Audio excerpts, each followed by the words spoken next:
আজকের ভিডিও একটি contactor, magnetic contactor, যেটি আমি পুরো খুলে একদম আলাদা আলাদা করে ফেলেছি। এটি একটু খারাপ কন্ট্যাক্টর, যেটা আমি খুলে আলাদা করেছি।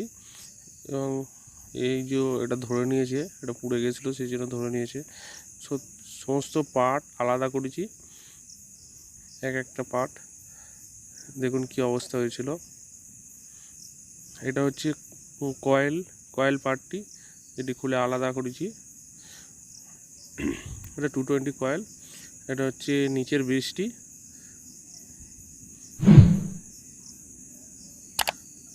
এটা হচ্ছে মিডিলের বেসটি।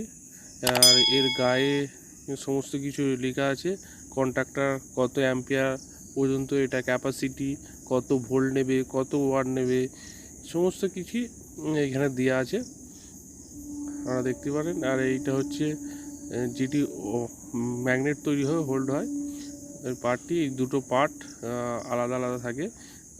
কন্ট্যাক্টর যখন হোল্ড করবে তখন এই দুটি কানেক্ট করে এর মধ্যে দিয়ে লাইন প্রবেশ করবে,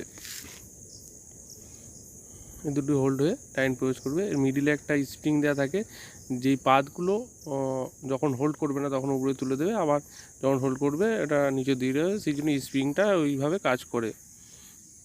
এই হচ্ছে পুরো জিনিসটি। এই হচ্ছে উব্রোর বেসটি কন্ট্যাক্টরে, যাতে লেখা আছে কীভাবে কানেক্ট করবে, L1 L2 L3 নাম্বার দেওয়া আছে, NONC। এই হচ্ছে পুরো কন্ট্যাক্টর পার্টটি। এবার আমরা দেখব এটি কিভাবে কানেক্ট করা ছিল, আসুন দেখি।